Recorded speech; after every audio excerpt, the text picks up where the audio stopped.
Hey, this is Jonathan. Hi, Andrea here. Welcome back to TinderLand. Today we're jumping back in with an update from last time. This episode follows closely on the last, and if you want to get into Andrea's story and suspense, perhaps consider listening to the first episode. You can get caught up on my misery a little bit if you listen to the previous episode. That's right. Otherwise, I'm not sure whether any of this makes sense. So, last time we covered the role Tinder plays in your dating life, your travel and living situations, right? That's right. We covered also stumbling into a narcissist poly playhouse while having your conversations recorded without your knowledge the whole time. Poly Playhouse, that's right. Okay. And finally going out on a limb for a weekend date in Iceland and the suspense leading up to the second trip. That's well put, Jonathan. Maybe too well put for my taste, but good. Well, thank you. So let's get right into it.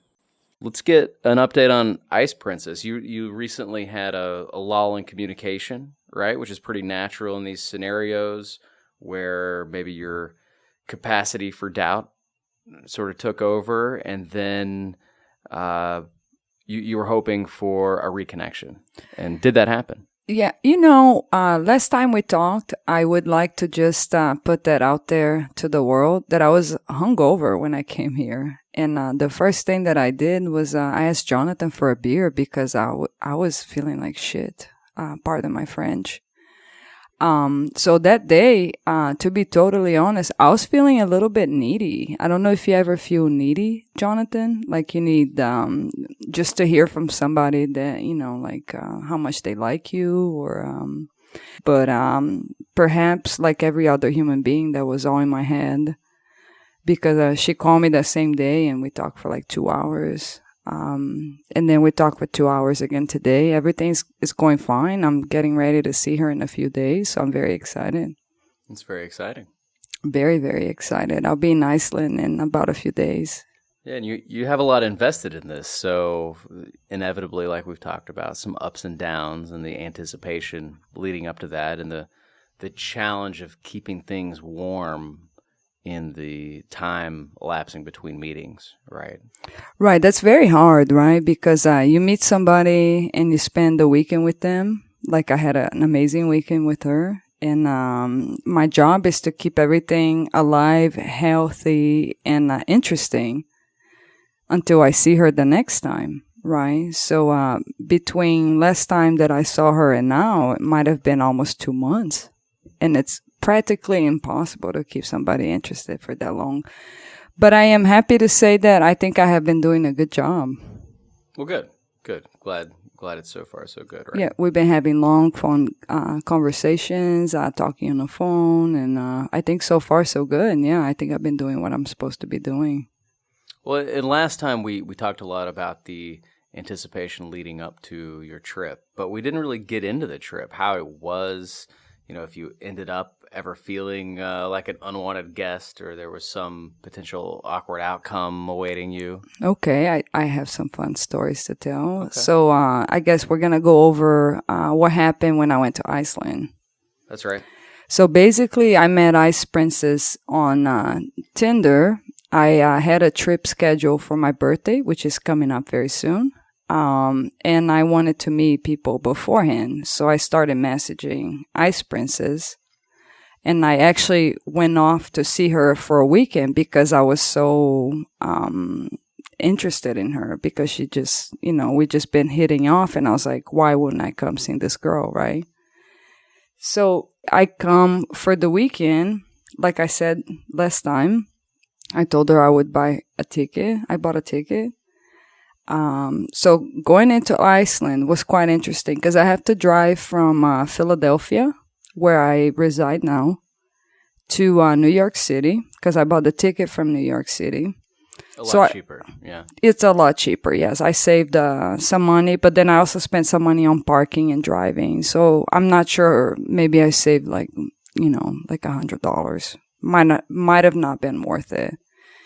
So I drive to New York City and I tell her, hey, I'm coming. I'm very excited.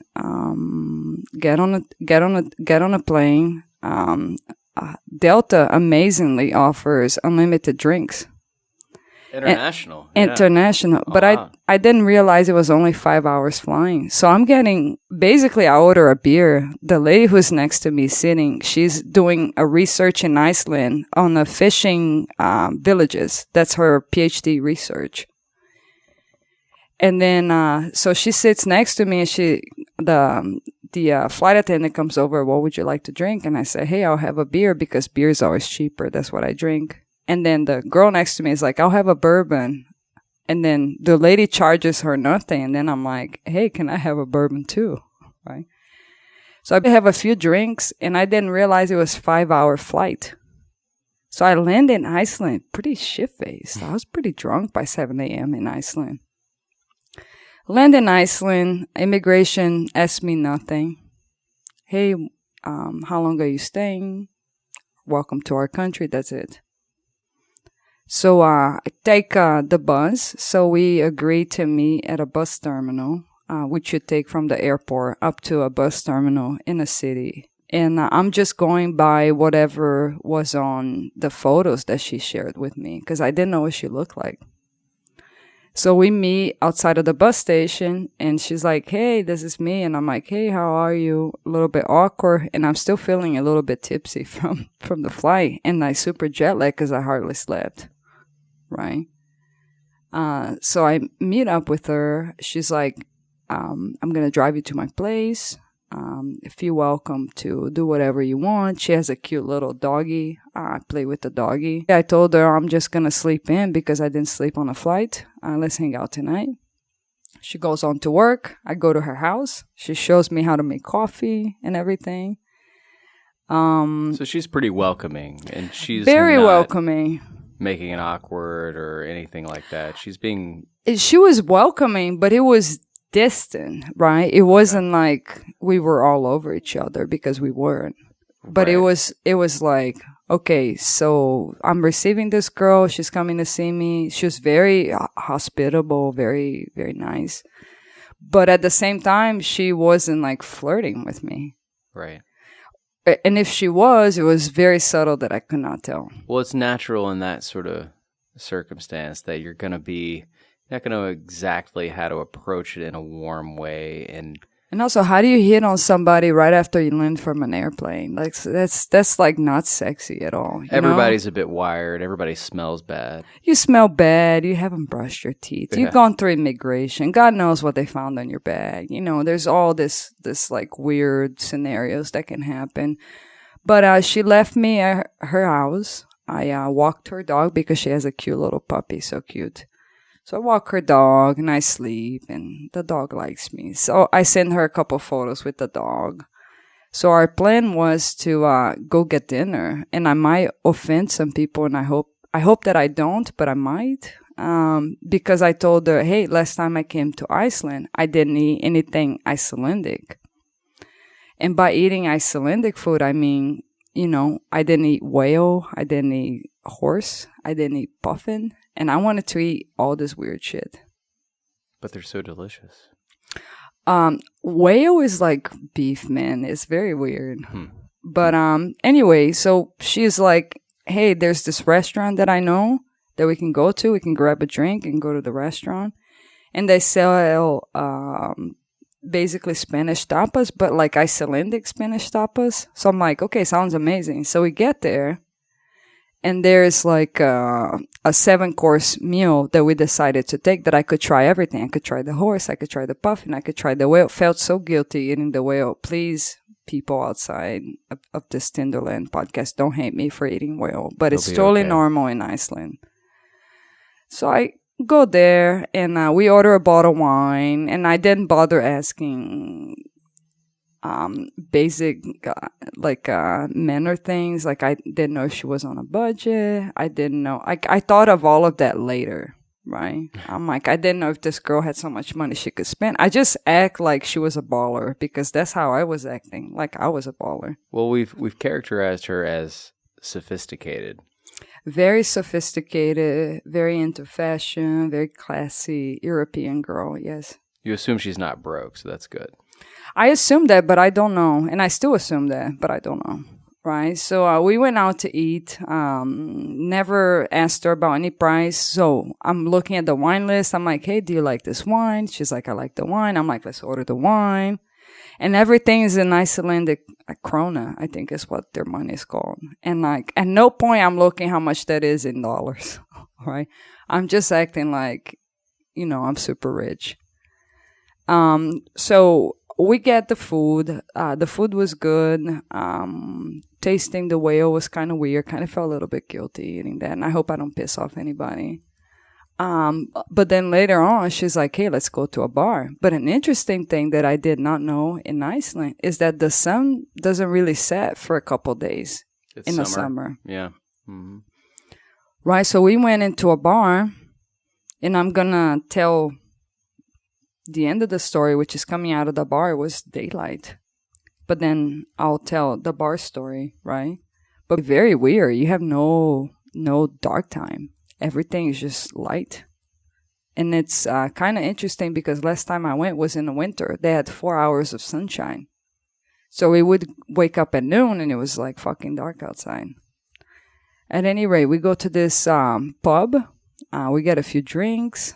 And at this point, I have not kissed this girl, right? I have not, touched her. I was being very polite because we weren't being flirty. You mean on this trip or? The first night that I met the Ice Princess. At this point, we have not kissed. Oh, yes, right. Or been affectionate to each other because I'm staying at her house, but I'm like, I don't really want to push anything, right? I want to be polite. So we go out to eat, then we go to a bar later. Then I'm like, okay, this is my chance. We're going to go to a bar and I'm going to get a couple shots and we're going to be fine. And then I'll make my move, right? Let me ask you a question. Yeah. So we walk into a bar in Iceland. What's the scene? Compare it to where you are around here. Okay. Everybody's blonde. So it's like going into Utah, with all the blonde people who are Mormon. Kind of feels like that a little bit. They had live music. And it was just like sitting at a bar with live music in the U.S. And everybody's blonde. So you might have been in Utah or I don't know where. What about the music? Was it Western music? No. So the thing with Europe is that they play old rock and roll, right? So they play 80s like Aha and George Michael, Elton John. Journey. Yeah, Journey. Just very fucking weird. I'm sorry, Iceland. I am sorry too. So we get there. We grab a few drinks and I tell her, hey, I'm going to grab us. I'm not sure if she grabbed the first shot or I grabbed the first shot. But I know that we all got shots. So I got beers and shots. And then two guys join us later, sitting at our table. They're hitting on us. And at this point, I have not, kissed her. They don't get the math. No, they did not get the math. But basically what happened is these guys win on the bar has a game and they basically won 6 free beers. So they get to our table with 6 beers and I'm like, what the fuck is this? And I was like, where'd you guys grab all this beer? And I'm speaking English with them. Because in Iceland, I don't speak Icelandic, but if you speak English, most people will speak back English with. And that might be super rude and super American, asshole of me, but that's just what I did. Because it's your second language. Yeah, that's my default, yeah. Right? So I go in, these guys come into the table and they're like, we brought some drinks. So there's 6 beers on the table. And I'm like, how did you get that? They're like, we won a game. And then I was just talking with them, but I still highly interested on the Ice Princess. Then I start talking with her and I'm like, hey, it's time to make my move, right? I don't want to go home and not have kissed this girl. Because at this point I've been here for almost 12 hours and nothing happened, right? Everything was very distant. We weren't touching each other. I could tell that she was into me, but we were not we were flirting, but we weren't physical, right? So, I'm like, okay, this is a good time to make a move. So I start asking her, what perfume is she wearing? I start thinking this is a good time to make a move because we were tipsy enough, right? So I start asking her because she smells so fucking good, like heaven. And I say, hey, what are you wearing? And she tells me I'm wearing body, and I'm so fucking stupid. I'm thinking, is it a body lotion? Is it a body perfume? I did not think that the name of the perfume was called Body, and I'll tie that in later, but I didn't realize that until the next day, basically. Well, and our previous listeners will appreciate where you got this method from. She said, I'm wearing Body, and I'm like, oh my God, you smell so good. So I start getting close to her face, and then her face turns, and I just kiss her, and I'm like, bam, done. So like we're making out at the bar. Well, so you make the move. Yeah. You kiss her. Yes. Obviously, she reciprocates. How was it in the first moments? Like, you're like, I made the right decision? Like, she's a good kisser. So it was definitely good. And I definitely thought that I was onto something, right? But then at this time, it's already 3-something in the morning, and we're trying to go home. And I think my timeline may be a little bit off, but it was between 2 and 3 in the morning, right? And after I kissed her, she started making out with me. And then these guys who were sitting at our table is almost like, hey, we want to join you. And I'm like, no, it's just me and this girl. So I think I danced with the guy for a little bit. Maybe, I don't remember. She danced with him. I know that we had a drink and made shots. And then I was like, hey, let's go home. Right? So we go home. So we get into the cab and I go outside. Guess what? It's bright daylight outside. It doesn't get dark. So I'm walking outside and I'm like, hey, let's get a cab. She gets a cab. And then in the cab, I'm already talking very dirty to her on her ears. Right? Probably embarrassing the cab driver. God knows what I was saying, but I was being very inappropriate, saying a lot of dirty things. And at any rate, I'll fast forward to the next morning. We hooked up and it was great. But in the middle of the hookup, one thing that stood out to me that's very funny is that in Europe, some countries, they have they don't have a, you know how you have a duvet that's like queen or king size. So in Europe, they have personal size duvet. Like bring your own.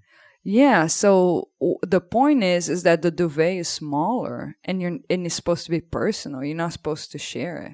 Wait. So if you meet a chick at a bar, you better have your blanket with you? Basically, if you meet a chick at a bar and you're going to her house in Iceland, the fucking blanket is small.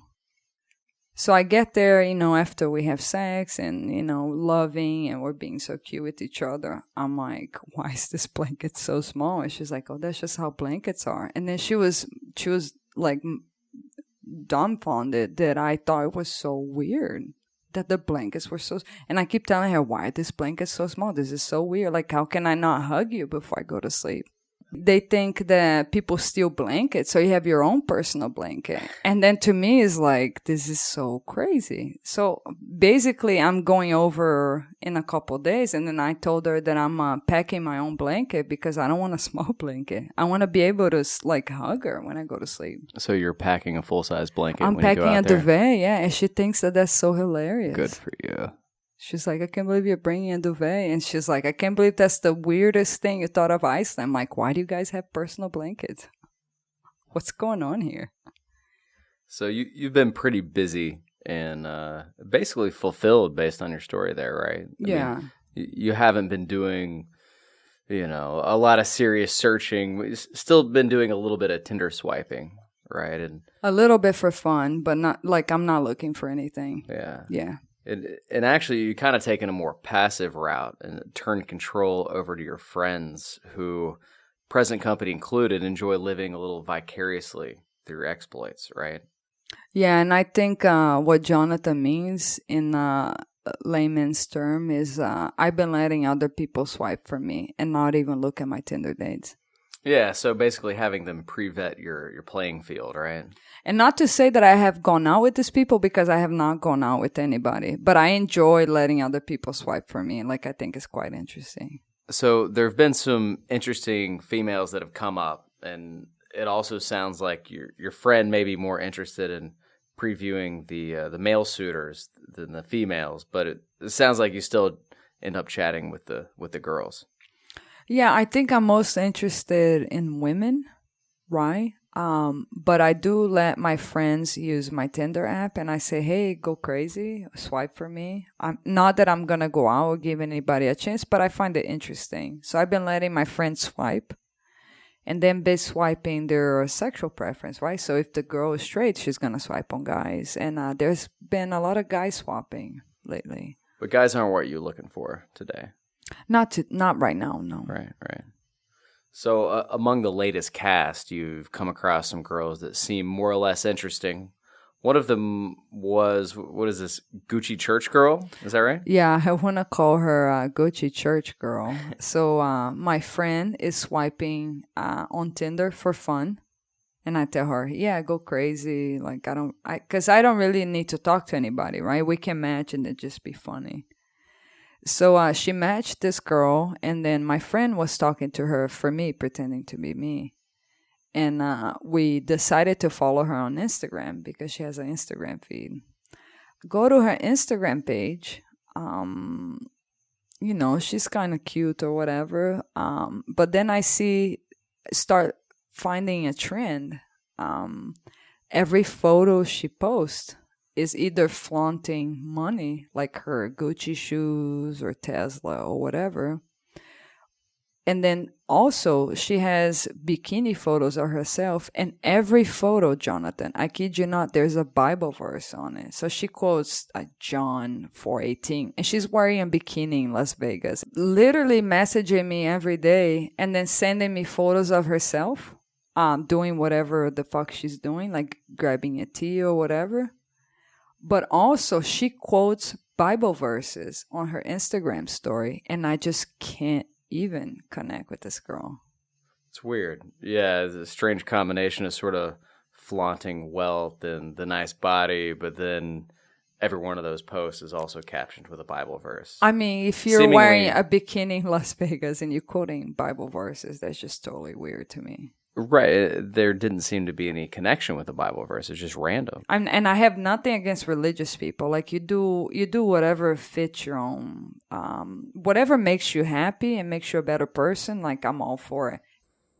So for some ordinary questions, when you're looking at Tinder, what's your selection process? What makes you swipe right? So swiping right, I think I will answer that question with what makes me swipe left. Because swipe right, if you're good looking, right? If I'm physically attracted to you, I will push right. Right? There's not much to it. But I push left if they have one of those, like puppy filters from like Snapchat. I will swipe left if they have a weird profile photo. I will swipe left if they write too much on their bio, like a whole Bible. Like, I don't want to read that much. I'd swipe left. You could just not read it and swipe right. Oh, if they're hot, I do that, then I swipe right. Exactly, right. Also, if it's like, if they very specific about how they want to be called or dressed, or I have to be very politically correct all the time, I probably swipe left. If they have underarm hair, I'll swipe left. I don't even care how hot they look. Should not have, I don't know. Let's not get into it, but yes. All right, so you connect with somebody, they look good, you like them, they like you, it's a match. So how many days of chatting, it's kind of a weird game, before you finally reach out and say, hey, let's meet up? I think the situational, depending if you're out of town traveling, perhaps you want to meet the same day, right? So you send somebody a message, hey, let's meet up for a drink later. The person will say yes or no. If you're going to be in a place for a while, if it's where you live, then you have more time. Then I would say I would not keep messaging somebody more than maybe like a week or two. It depends. There's also the people who you sporadically message, and you still end up seeing them later. Sure. Some people are very busy, and the dating just hits that rhythm. Yeah, so I think it's just situational. Yeah. And so in setting up your profile, this is something that maybe people stress a bit over. How do you approach setting up your profile? My profile was very basic. It's just maybe a few photos of me. I don't know how many they allow, like 6 or 8. So there's just a few photos of me. My description says my Instagram handle. That's it. I write basically nothing about myself. Less is more. Yeah, less is more. And also they can just ask me, right, if we match. Got it. Tinder is more conducive really to that first visual impression. You're not into the lengthy text descriptions, nor would you have one yourself. So maybe that's good advice for some people who stress a bit too much over it. Yeah, exactly, because it's not Match.com, right? I've never used Match.com, but I assume from the commercials that they make you write all these forms to make sure you match with the right personality. No, Tinder is just basically on looks, pretty much. Right. Okay, and let's talk about dating in general, putting it in perspective of people swiping day to day in their quest for romance. I feel like you talk to a lot of people who, for them, dating is the next step. It's not about the experience. They're dating because it's the logical next step in a progression. But with you, you're not on Tinder because finding a mate is the next step. You're genuinely pursuing moments. Would you say that's right? Yeah, I would say that I'm not looking for the next thing. I'm looking to have moments, right? Hopefully for the ultimate moment forever. That would be the ultimate thing you can get from dating. But I think those people should just be themselves and enjoy more dating, get to know more people before jumping into anything, right? I think that's a good advice. So when you go into a date, meeting someone for the first time, what expectation at all do you have of finding a long-term relationship? Or is that just completely back of mind? No, I have zero expectation. On the first date, none. I'm just hoping it'll go well and courteous and we won't get into anything about, like politics or I don't know, whatever. Yeah, thinking too long-term at any early stage is just emotional overhead. It's just baggage. First date, that's very crazy. But you talk to people dating. I know there are people like that. Yeah. No, I feel like that's too much. You kind of addressed this, but thinking about any listeners out there, what advice might you give those girls and I guess those guys out there who would feel frustrated with their current dating, with the games, the ghosting, the BS profiles, charades? You know who you are. How should they change their approach? I think if you're tired of the games, then you should stop playing games, right? The minute somebody starts playing games with you, then don't play games with them. It's very refreshing when people are honest and real. I find that very attractive. And I can guarantee you most people find that attractive too. To be very honest or direct about your intentions. So I think they just should be honest. That's all. That makes sense. And there's so much emotional overhead involved in second guessing people's messages, when and how to respond. And when people go into games, that makes sense. Simply just not playing and shying away. But that kind of game, that's okay. That's part of flirting, right? Okay. I'm talking about like leading on somebody. Right. But the whole like, when do I text her? Do I text her now? Do I text her three days later? I mean, people call that playing games, but that's just you're psyching yourself up. That's totally, normal human behavior.